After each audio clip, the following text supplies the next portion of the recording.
Oke, ya hari ini ada sekitar 9 ya mahasiswa yang hadir pada hari ini. Ya saya akan coba bahas tentang materi-materi yang sudah kita pelajari di di materi sebelumnya. Ada pertemuan 9, 10 dan 11. Nah, ini khusus di materi ini kita mencoba untuk melihat bagaimana pekerjaan sebagai PR itu harus ada yang namanya ukuran-ukuran tertentu. Ya, kalau kita masuk ke dalam bisnis itu istilahnya disebut KPI, Key Performance Indicator. Indikator-indikatornya apa sih yang menentukan kinerja kita gitu kan? Biasanya seperti itu ada ya. Kalau di PR itu biasanya tuh ada hitung-hitungannya tuh. Tergantung nanti kesepakatan kita dengan pimpinan kita. Biasanya seperti itu ya. Ya kita coba sepakati misalnya menjadi ukuran keberhasilan kita tuh apa gitu kan. Ada yang sifatnya berapa kali event, kemudian kemudian berapa kali rilis publikasi, kemudian berapa kali misalnya mengadakan apa eh, kerjasama gitu kan. Nah, itu tergantung nanti kesepakatan dari teman-teman untuk melihat key performance indikator dari masing-masing pekerjaan. Ya, pasti ada ya. Entah kita di kerjaan apapun ya, pasti ada namanya KPI-nya. Supaya apa? KPI itu untuk mengukur dan mengevaluasi gitu kan. Hal-hal apa yang menurut strategi kita itu perlu ditingkatkan atau perlu dipertahankan gitu kan ya. Jadi ukurannya itu dari yang namanya eh, analisa KPI-nya itu ya. Nah, kalau di cyber PR itu tentunya ada yang sifatnya internal sama eksternal ya.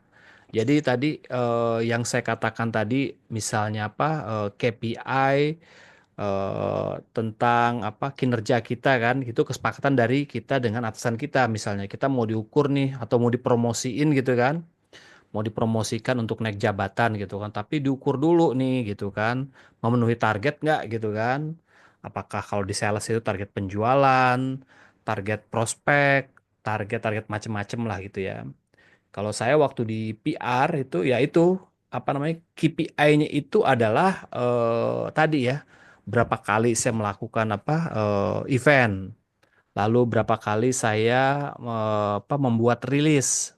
Rilis itu kayak press release ya, seperti press release. Berapa kali saya misalnya membuat masukin berita-berita dalam website seperti itu. Jadi tergantung nanti kita mau ukurnya apa gitu ya. Tergantung nanti kita kesepakatan seperti apa. Tapi ada hal-hal yang sifatnya eksternal atau secara umum yang kita bisa ukur dalam keberhasilan sebuah kinerja cyber PR. Yaitu apa? Macam-macam ya. Ini ada materinya ya. Saya singkat aja ya.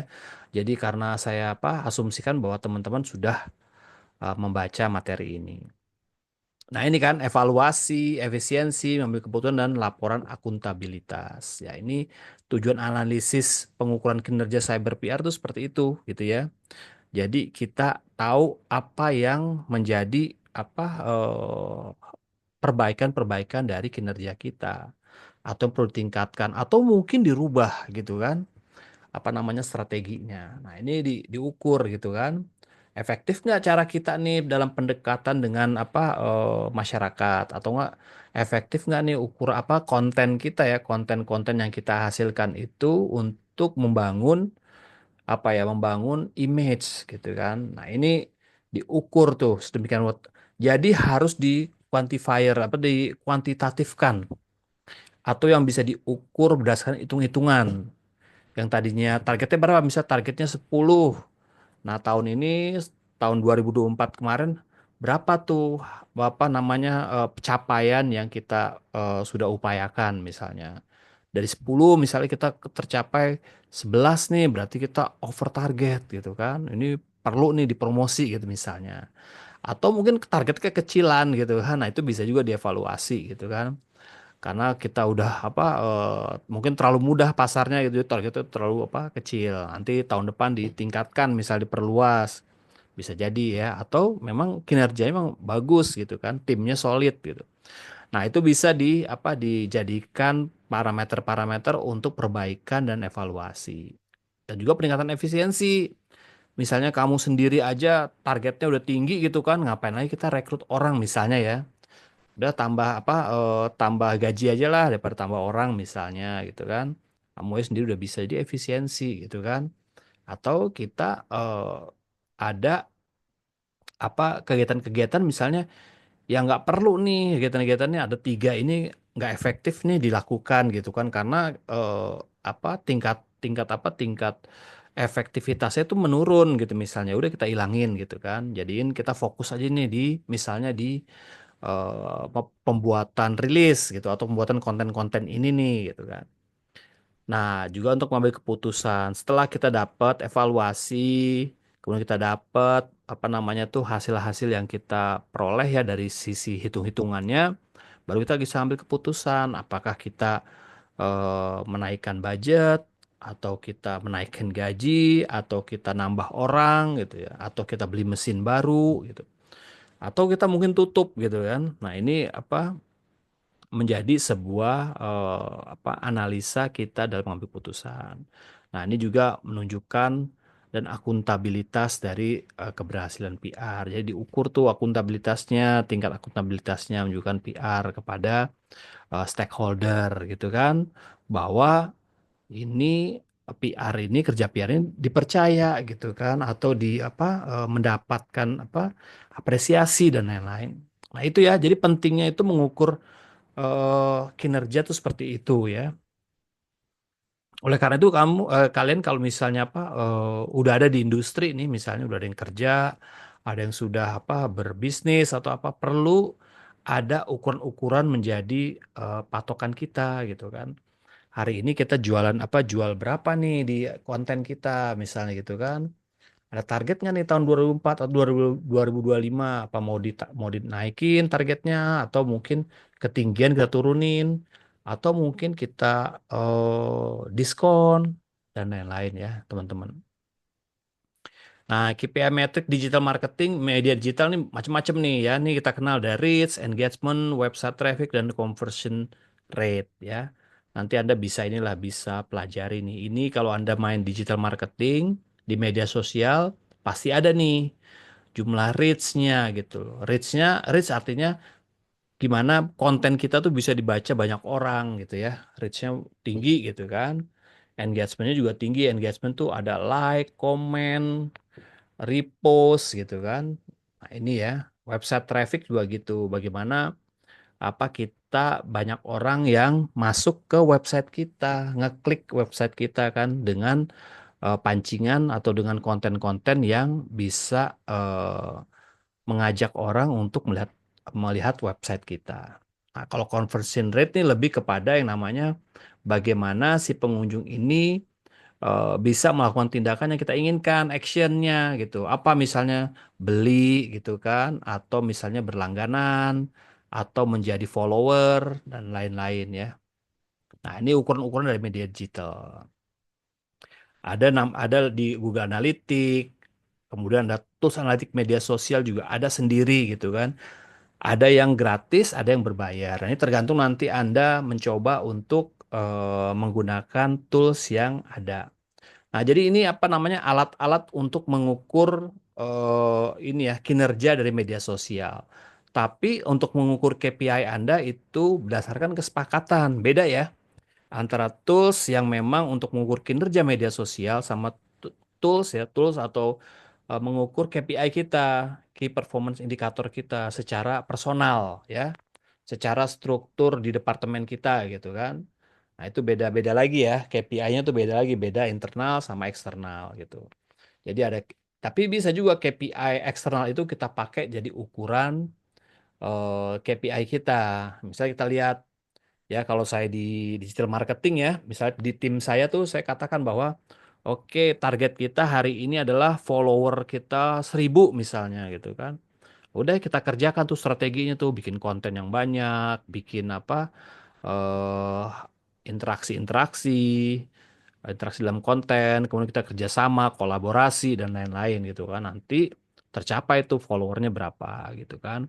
Atau kita ukur apanya, ada reach, tingkat apa jangkauannya tuh saya mau jangkauan apa konten kita nih sampai ke nasional misalnya. Nah, nanti bisa diukur juga gitu kan. Nah, seperti itu ya. Jadi bisa juga kita masukkan antara yang di eksternal itu masuk menjadi KPI pribadi kita untuk supaya apa? Supaya kita diukur kinerjanya oleh perusahaan gitu.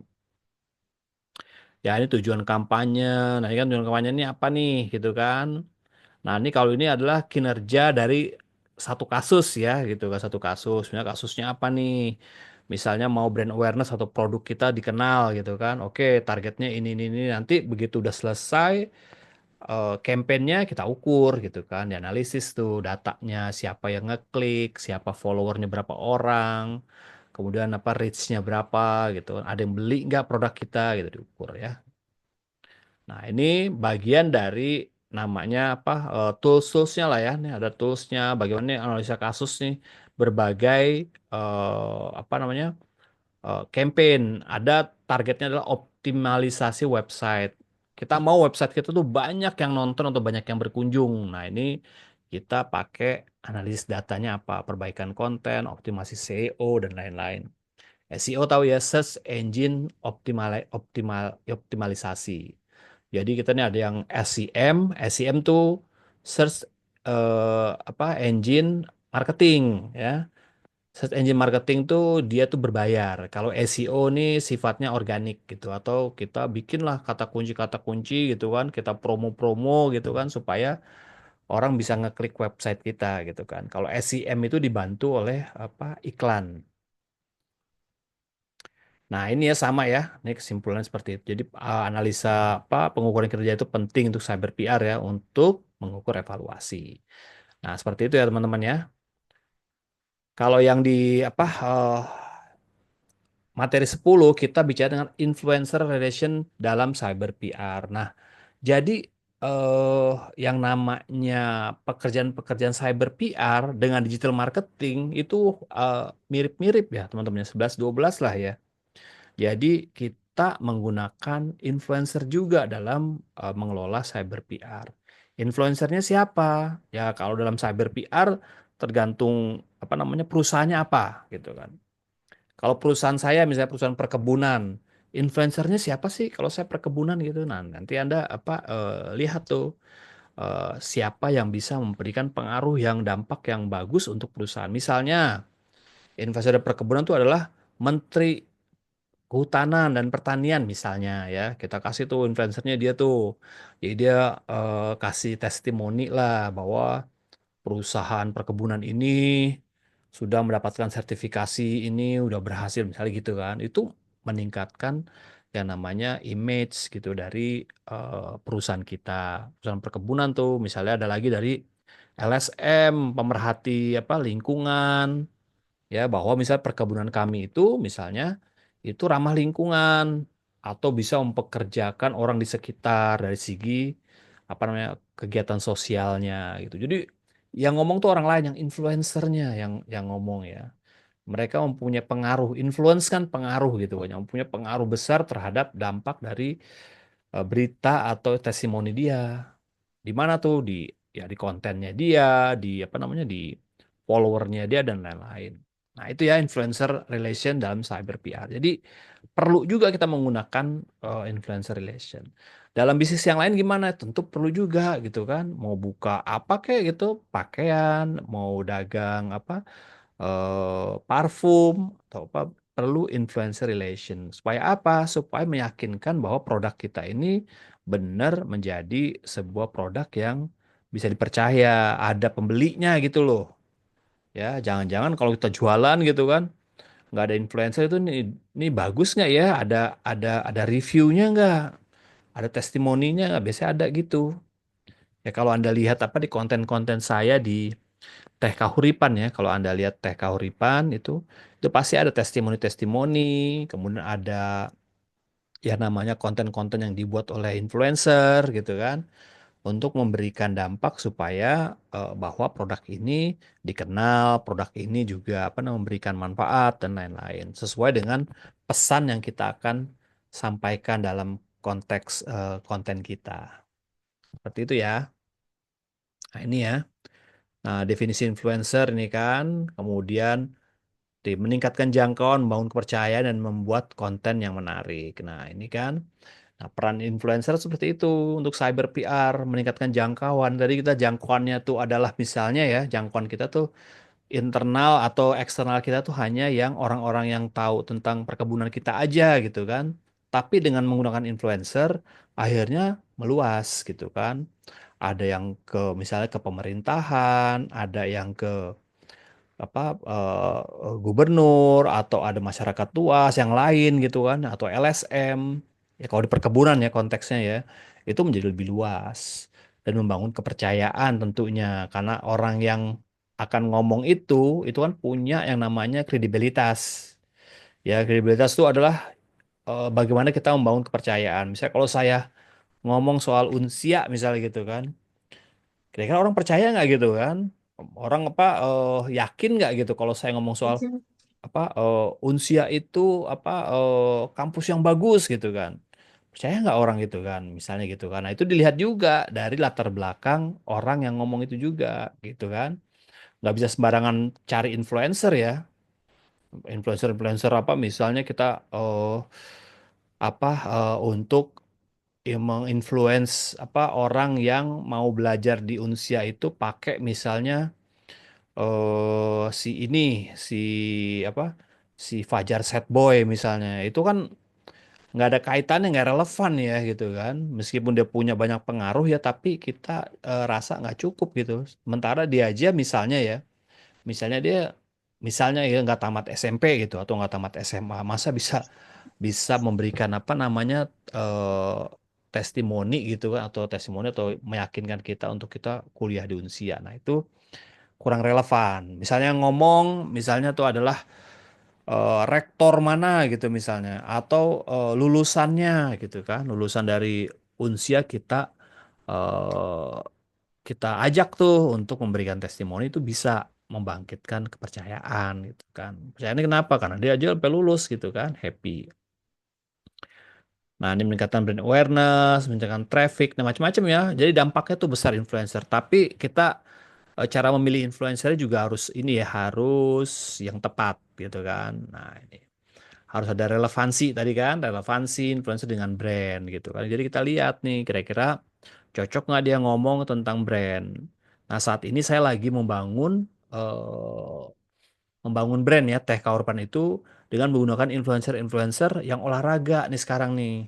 Ada apa namanya tuh yoga ya, ada yoga, ada yang olahraga-olahraga apa misalnya sepeda, pilates gitu. Ini untuk membangun brand kita nih bahwa apa Teh Kaorpan itu cocok juga atau menjadi pilihan dari para olahraga-olahraga yang seperti itu, yoga, pilates, aerobik misalnya gitu kan atau golf gitu misalnya gitu kan. Nah, itu menjadi target kita berikutnya gitu kan untuk mencari influencer seperti itu supaya apa? Supaya lebih luas lagi brandnya dikenal dan orangnya lebih berbeda. Nah, ini kan ada relevansi audiens, jumlah pengikut, reputasi gitu kan. Ini penting nih dipilih ya. Kalau di cara milih influencer tuh macam-macam ya. Ada yang jumlah followernya diliatin, kemudian jumlah apa namanya engagementnya, apa namanya tuh CTR-nya istilahnya ya, apa click through apa retensinya atau apa gitu ya. Saya lupa tuh istilah-istilahnya tuh. CR-nya gitu kan, CR-nya dihitung. Nah, ini supaya apa? Supaya dia memberikan apa namanya tuh dampak yang sesuai dengan harapan kita. Nah, ini contohnya nih, jumlah pengikutnya, tingkat keterlibatan, kategori konten, demografi. Nah, ini kan ini CTR-nya, tingkat keterlibatan. 5% nih orangnya, atau 10% nih orang, apa namanya, tingkat terlibatnya nih gini, apa, engagementnya tinggi gitu kan. 10%. Jadi, kalau kita pilih influencer itu, biasanya saya tuh pilih yang mikro misalnya. Kenapa mikro? Karena mikro itu biasanya lebih akrab sama followernya dibanding yang makro atau artis misalnya gitu kan. Biasanya kalau kita lihat apa selebgram itu biasanya itu kalau kita lihat engagementnya, lihat komen-komennya biasanya sedikit dan biasanya umum itu seperti chatbot gitu, robot gitu kan, jadi kayak gitu. Jadi kurang efektif lah gitu kan. Kita mau makan cari yang misalnya followernya itu 1.000 atau 5.000 gitu kan. Tapi dia memang followernya itu aktif ya, aktif setiap dia posting selalu ada yang komen, selalu ada yang tanya, selalu terlibat dalam diskusi sama followernya itu kita cari tuh yang tingkat keterlibatnya tinggi gitu. Nah, ini strategi pendekatan seperti apa? Bisa kita cari dulu. Biasanya saya pakai agensi ya, cari agensi. Atau kalau misalnya saya cari sendiri, biasanya mereka itu yang apa namanya tuh punya kriteria-kriteria tadi lah ya. Paling minimal tuh apa? Yang micro lah, mikro tapi dia aktif ininya tuh apa namanya followernya gitu. Nah, ini seperti itu ya teman-teman ya. Tantangannya kurang kepercayaan. Nah, ini tantangan untuk membangun hubungan dengan apa? Hubungan dalam apa? Menggunakan si influencer itu yaitu kurangnya kepercayaan ya. Karena tergantung nanti kalau misalnya si influencernya itu ada masalah gitu kan. Misalnya kita pakai siapa gitu kan, tiba-tiba di ujungnya dia punya masalah tertentu gitu kan, terlibat judi online misalnya gitu kan. Nah, itu tingkat kepercayaan dari image brand kita tuh kena juga gitu kan. Ada konflik pentingan. Nah, ini konflik pentingan seperti apa? Misalnya dia itu juga terlibat dengan brand kompetitor kita gitu kan. Teh Kauripan dia jadi influencer. Nanti di teh Sariwangi dia influencer juga. Di tehnya Tongchi dia juga influencer juga. Nah, itu jadi apa masalah juga. Nah, ini kontrol terbatas nih. Karena kita nggak bisa tuh biasanya kalau kita pakai influencer-influencer tertentu, kita kasih brief, biasanya dia improvisasi sendiri gitu kan. Nah, itu kita kurang bisa kontrol gitu kan. Karena memang dia mempunyai style dalam menyampaikan pesan gitu kan. Nah, ini kelemahannya seperti itu. Nah, berikutnya adalah cyber yang apa namanya? Cyber public relation peran email marketing. Nah, ini cara-cara kita menggunakan yang namanya marketing mix tadi ya, apa namanya? Integrated Marketing Communication, EMC. Nanti kalau teman-teman belajar tentang EMC atau komunikasi pemasaran terpadu itu, dalamnya itu ada email marketing. Apakah sekarang masih efektif email marketing? Ya, sebagian dari brand itu masih efektif ya, masih. Karena kalau kalau saya bagi saya ya ini masih tanda tanya lah gitu kan. Karena biasanya karena karena kalau misalnya apa kalau misalnya kita apa namanya tuh pakai email marketing itu masuknya tuh kadang-kadang di spam atau banyak apa kalau email marketing biasanya kita kita karena itu banyak jadi sampah ya gitu. Kalau saya ya kok jadi apa berat-beratin memori apa email saya gitu kan kalau masuk email marketing. Ya, tapi sebagian kalau memang apa namanya dirasa apa konten kita ini memiliki tingkat kepercayaan tinggi gitu kan, email marketing ya bisa bisa, bisa dibilang jadi efektif gitu kan. Ini tergantung lagi ya teman-teman, tergantung brand teman-teman sendiri. Nah, ini nah karena nah memahami target dulu nih gitu kan. Kenapa? Ada target-target tertentu yang memang nggak biasa sama email marketing. Kayak teman-teman ini ya sebanyak apa 21 apa mahasiswa di sini belum tentu sering buka email gitu loh. Kalau kita kirimkan email gitu kan belum tentu ya. Artinya email marketing ini cocok untuk brand-brand misalnya yang pendekatan penjualannya itu B2B. B2B itu business to business gitu biasanya. Misalnya saya jualan alat berat gitu kan, jualan kendaraan-kendaraan alat berat. Nggak mungkin saya akan kontenin di umum, saya melalui email marketing, proposal saya masukin ke perusahaan apa traktor, pembangunan IKN, saya tuh masukin proposalnya tuh nggak perlu gembar-gembor gitu kan, bikin konten-konten yang apa yang aneh-aneh gitu kan. Nah, lebih kepada B2B, business to business, bukan business to customer. Kalau business to customer tuh kayak teh kauripan, teh sosro, skincare itu langsung ke customer. Kalau business to business itu biasanya ke pengguna apa ya, biasanya dijual lagi gitu loh. Biasanya gitu ya. Jadi kita apa distributor nih ngejual ke warung, warung nanti jual lagi gitu kan. Nah, itu bisnis to bisnis gitu. Nah, gitu ya teman-teman ya. Jadi apa ini adalah rangkuman lah ya. Rangkuman dari tiga materi terakhir yang sudah saya kirimkan gitu loh. Nanti Anda bisa baca sendiri ya. Ini ya yang saya rangkum yang penting-penting aja ya. Jadi ini bagaimana membangun email, struktur email, dan itu ada template-nya macam-macam. Jadi tergantung nanti kita lihat dulu ya teman-teman apa namanya perusahaannya, kemudian bisnisnya gitu ya. Nah itu ada beberapa yang memang eh, saat ini ya kalau saya lihat kecenderungan ya itu jarang pakai email marketing. Tapi untuk studi kasus apa produk yang lain ya itu penting gitu kan, penting pakai yang namanya email marketing itu. Oke, teman-teman. Nah, itu apa dari materi-materi kita yang sudah kita pelajari sejauh ini. Oke, jadi kalau ada yang mau ini silahkan ya. Yang mau apa, mau apa, eh, interupsi untuk nanya atau apa silahkan. Nah, berikutnya saya mau coba diskusi tentang eh, apa namanya tuh hasil dari kita ini apa namanya hasil kita eh, UTS gitu ya, UTS ya gitu. Nah, berapa hari apa saya udah cek, mungkin teman-teman juga udah cek nilainya gitu kan. Jadi saya hanya mau apa diskusi aja bahwa untuk apa namanya tuh kasus-kasus itu memang apa jawaban-jawaban kita biasanya normatif ya, normatif. Ya nggak apa-apa namanya kita masih belajar ya.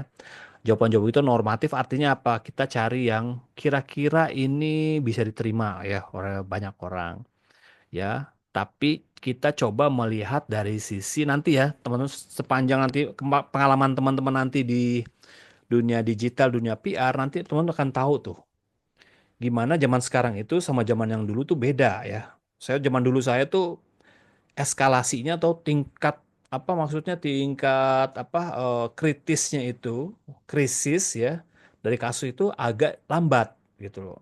Dibanding zaman sekarang tuh lebih cepat, bahkan hitungannya tuh menit dan detik gitu loh. Nah, di dalam kasus-kasus yang apa yang saya udah apa apa saya kasih soal gitu kan, ya harus apa intinya itu saya ingin melihat cara-cara apa melihat cara-cara penyelesaian kasus ini dari sisi yang apa ya dari sisi yang berbeda gitu ya berbeda gitu kan ya umumnya memang teman-teman masih dalam tahapan yang amannya aja ya aman tapi saya mau bilang bahwa berbedanya ketika kita ada kasus di era digital ini adalah eskalasi. Eskalasi itu apa? Ya itu ya, tingkat viralnya itu cepet gitu kan. Makanya orang tuh sekarang kalau ada masalah tuh kalau diviralin tuh marah gitu kan. Atau mau menghindari lah video-video viral itu. Karena apa? Itu eskalasinya tinggi banget. Kalau direspon oleh netizen, kemudian membesar, nah itu repot gitu kan. Nah dalam kasus itu dari si Agus yang disabilitas, terus kemudian si Gus Miftah, nah itu kita bisa melihat tuh ada benang merah ya, ada benang merahnya. Apa tuh benang merahnya adalah lambatnya dalam mengambil klarifikasi. Ya, kalau saya lihat ya, kok lambat ngambil klarifikasinya nih. Tunggu viral. Sama kasus-kasus polisi juga gitu ya.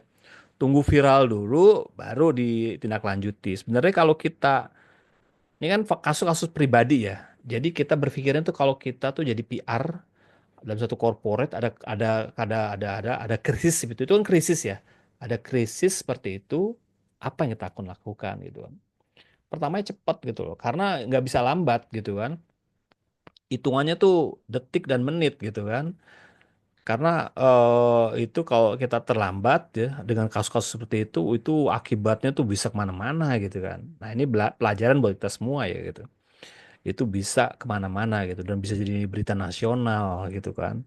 Apalagi sekarang nih apa orang seneng ya maksudnya istilahnya tuh dalam apa dalam dalam PR gitu namanya eh, publisitas yang ditunggangi gitu kan. Tie in publicity gitu kan. Jadi kita nih menunggangi publisitas, menunggangi apa namanya, menunggangi isu-isu. Ya, teman-teman nanti bikin isu gitu kan, bikin apa meme-nya atau bikin parodinya gitu kan. Dengan ada kasus yang sekarang ini itu pasti naik tuh. Nah, makanya orang seneng tuh. Akhirnya jadi berita itu akhirnya jadi apa? Menjadi berita nasional gitu. Nah, ini teman-teman ya. Akhirnya kalau order saya itu kecepatan dalam klarifikasi satu tuh. Kedua adalah bagaimana melihat klarifikasi itu. Kalau melihat klarifikasi seperti itu, kita sepertinya kita terpojok ya. Gus Miftah itu terpojok, si Agusnya itu juga terpojok gitu kan. Apa sih yang kita akan bisa lakukan? Nah, ini kepiawaan ya, jam terbang sebenarnya, tapi ya nggak apa-apa namanya belajar ya. Tapi kita ngelihat nih gimana ya supaya minimal dia tuh nggak di apa dihujat seluruh Indonesia misalnya gitu. Apa yang bisa kita lakukan gitu kan? Atau bagaimana kita mencara memperbaikinya pelan-pelan gitu, nggak terlalu parah banget gitu.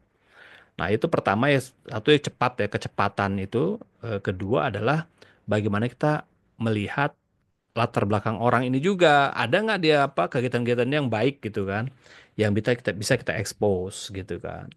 Nah, makanya penting kalau kita nanti perusahaan ya, itu melakukan namanya investasi sosial. Investasi sosial itu apa? Investasi kita dalam berbuat baik sosial terhadap lingkungan kita gitu. Nah, itu pengalaman saya di perusahaan saya yang sekarang ya gitu ya. Jadi ketika apa lagi adem ayem nih, kita melakukan kegiatan-kegiatan sosial tuh, kegiatan sosial, kegiatan-kegiatan yang berbuat baik untuk masyarakat, untuk pemerintah, untuk apa stakeholder. Jadi kita berbuat baik gitu, kemudian acara, bagi-bagi sembako, bagi apa gitu. Nah, ini investasi sosial itu maksudnya apa? Jadi kita punya tabungan sosial ketika kita ada masalah, ini yang bisa kita andalkan gitu loh. Kadang-kadang ya pernah kita punya kasus ya ini di kebun ya. Saya kan perkebunan kelapa sawit ya. Jadi ada kasus gitu kan. Ini ada sengketa lahan gitu. Apa yang takjubnya kita apa? Yang magerin, yang kan ada demo gitu kan ya dari luar gitu kan. Yang memagari kebun kita tuh bukan tim keamanan dari internal Lonsum gitu loh. Justru dari siapa? Dari masyarakat sekitar gitu loh. Ya masyarakat yang anaknya pernah dikasih beasiswa, anaknya disekolahin di Jakarta misalnya, ada apa orang tuanya dibantu gitu kan, rumah sakit macam-macam, itu merasa dalam tanda kutip ya hutang budi dengan perusahaan. Ketika perusahaan ada masalah dia yang turun gitu Bang. Tanpa di komando tanpa apa. Nah itu pengalaman saya tuh ketika saya nanganin masalah di Makassar, di Bulukumba. Itu masyarakat yang tameng. Bukan di Bulukumba, ada di Medan. Di Medan, di Sumatera Utara ya. Itu masyarakat tuh yang tameng menjaga perusahaan dari apa ya? Dari penjarahan, dari demo-demo dari luar gitu loh. Justru masyarakat sekitar ya. Itu karena apa? Karena kita punya investasi sosial. Nah, kalau kita lihat kasusnya ini, si Gus Miftah dengan si Agus ini, nah kita bisa lihat. Makanya, apakah dia punya tabungan investasi sosial nggak? Kalau nggak ada, ya habis lah gitu. Saya nggak tahu. Mungkin Anda melihatnya, mungkin nggak ada kali ya. Tapi kalau ada itu, kita sarankan bahwa kita mencoba mengekspos banyak-banyaknya hal-hal yang memang kebaikan-kebaikannya dia gitu loh. Yang bisa meredam lah, minimal meredam gitu loh. Nggak yang buruk-buruk banget tuh. Karena si netizen itu ketika kita nih buruk, dia akan cari lagi tuh jejak-jejak digital yang buruk. Pasti begitu. Coba deh lihat ya Anda. Pasti cari dulu tuh Anggoro ngapain aja gitu kan. Wah, kalau saya udah buruk tuh dicari tuh Anggoro lu ngapain aja tuh. Dicari. Menjadi apa? Menjadi bahan konten gitu loh. Ya emang itu udah wajar ya. Nah, akhirnya begitu. Kalau kita punya yang bagus gitu kan. Nah, tim PR-nya itu coba mengeksplor yang bagus itu menjadi sebuah apa ya namanya eksploitasi berita-berita yang baik-baiknya begitu.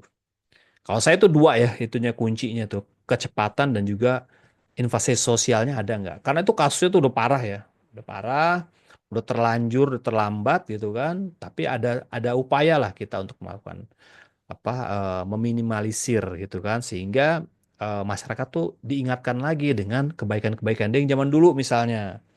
Seperti itu ya teman-teman ya. Jadi itu yang kata kuncinya lah. Tapi teman-teman saya baca ya, atau saya lihat ya, memang umumnya adalah langkah-langkah umum. Langkah-langkah umum dilakukan seorang PR dalam melakukan hal-hal yang kritis. Ya, tapi nanti kalau Anda di industri ya, di perusahaan, langkah-langkah yang umum itu bukan saja nggak boleh, boleh, tapi kita harus pikirkan lagi cara-cara yang extraordinary, artinya di luar kebiasaan apa ya nih yang bisa kita lakukan ya. Oh, testimoni misalnya. Oke, cari testimoni itu. Misalnya ya, testimoni orang-orang yang pernah diajak kebaikan oleh si ini gitu kan. Ya misalnya ya gitu ya. Jadi apa menjadi penyeimbang. Cari apa lagi nih orang tuanya misalnya. Ya, bikin lagi. Kalau ini kan enggak, jadi dicari sama netizen tuh hal-hal yang buruk terus gitu kan. Nah kita PR-nya juga cari yang bagus-bagus terus gitu loh. Jadi kita berlomba-lomba gitu kan. Nah itu kalau saya ya di pihak PR dari si orang-orang yang bermasalah ini, yang saya harus kerjakan tuh seperti itu prioritasnya. Kalau hal yang standar itu pasti dilakukan oleh semua orang gitu. Nah itu yang menurut saya nanti yang membedakan ya antara kita yang bisa lakukan dengan kita yang bisa eh, namanya improvisasi atau mencari inovasi lain dalam menyelesaikan masalah. Seperti itu ya teman-teman ya. Oke, ada yang mau ditanyakan? Silakan. Silakan loh. Ini kasusnya bukan bisa juga kasus-kasus pribadi bisa ya, maksudnya misalnya dihubung-hubungkan ya dengan misalnya perusahaan Anda atau personal branding Anda, itu silakan gitu. Ada yang mau ditanyakan? Ini ada sekitar 20 ya, 20 mahasiswa yang hadir pada hari ini, di hari Sabtu ini. Oke, silakan Mbak Julia. Monggo. Terima kasih Pak, Ya, izin ya bertanya. silakan. Pak, ini kan saya dengarkan Vikon Bapak ini kan berpengalaman di PR di suatu perusahaan. Yang ingin saya tanyakan, ketika kita menjadi sebuah PR di sebuah perusahaan, untuk mengatasi sebuah masalah, itu biasanya solusi dari direksi, owner perusahaan, atau memang ide kreatif dari tim PR, Pak, untuk disampaikan ke mana, ke bawah ya, ke pokok permasalahan seperti yang Bapak sampaikan tadi di perkebunan sawit, seperti itu. Hal-hal langkah yang diambil tim PR ini atas apa namanya campur tangan manajemen atau murni ide-ide kreatifnya tim PR. Seperti itu Pak Anggoro. Terima kasih. Oke, Mbak Julia, itu pertanyaan yang bagus ya. Pertanyaan praktis tuh. Ya pengalaman saya tentunya memang ini biasa kita diminta untuk kasih ide dulu, gagasan.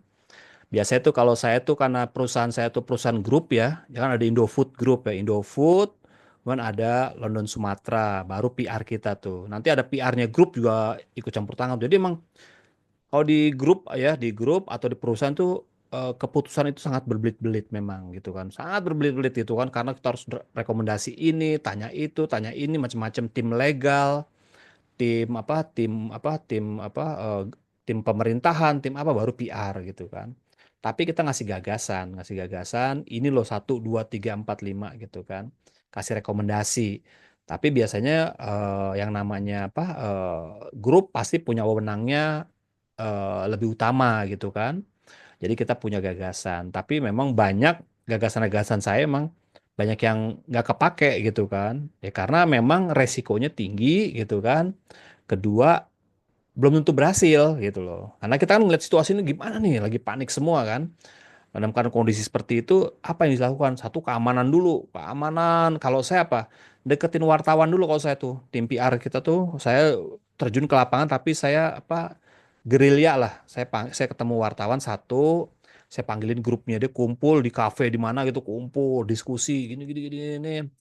Nah, setelah dapat masukannya, ya saya kasih lagi tuh informasi ke perusahaan. Karena yang membuat eskalasi itu makin tinggi kan tuh media gitu kan. Jadi saya cek masuk ke medianya dulu gitu kan.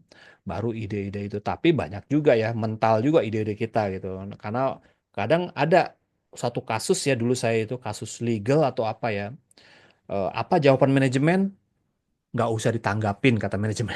Bisa tuh, saya udah siapin ide tuh, wah udah media tuh udah nelfonin saya terus gitu kan. Nah, saya tanya orang, tanya apa pressdir, saya tanya PR-nya grup, saya tanya tim legal, saya suruh ngejawab, bilang aja begini-begini, tapi nggak usah ditanggepin ang gitu. Ya udah, saya jawabnya banyak formalitas aja seperti teman-teman jawab tuh gitu ya. Jawaban apa? Jawaban di soal UTS gitu kan, formalitas semua tuh. Saya jawabnya formalitas gitu kan. Oh iya nih, benar ada kasus seperti itu, tapi kita belum tahu, belum pasti apakah perusahaan ini terlibat atau tidak. Ini masih dalam penyelidikan, masih menginventarisasi kasus ini. Jadi mohon bersabar wartawan. Mudah-mudahan ini menjadi apa hal yang baik. Wah, saya gitulah, saya diplomatis gitu.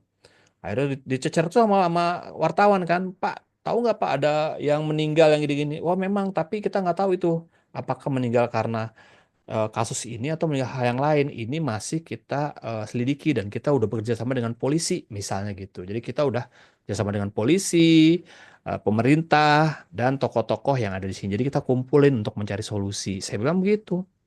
Jawabannya juga akhirnya di media tuh dan tanda kutip yang ngambang aja gitu. Saya diplomatis aja. Karena apa? Karena perusahaan tuh nggak mau ambil risiko gitu loh. Tapi si wartawan butuh cepet gitu. Nah itu ya.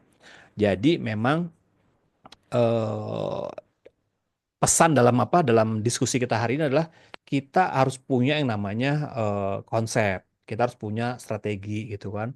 Kalau ujuk-ujuk misalnya ya, misalnya apa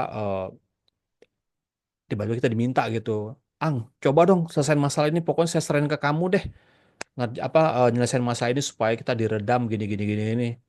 Nah, tiba-tiba kita nggak ada ini kan, nggak ada ide, nggak ada apa gitu kan. Nah, akhirnya itu yang menjadi kita menjadi lebih panik lagi gitu loh. Nah, ini makanya kemampuan kita untuk mengolah suatu kasus krisis ini, makanya tadi ada tuh namanya siklus krisis kan, ada nama eskalasi. Kita lihat nih eskalasinya gimana sih, kok bisa berkembang cepat? Oh, ternyata lewat, kalau di kebun saya ya itu lewat Facebook, teman-teman. Jadi ada Facebook itu, ada Facebook grup itu khusus untuk LSM, khusus untuk masyarakat-masyarakat yang memang nggak senang sama perusahaan. Tuh ada tuh.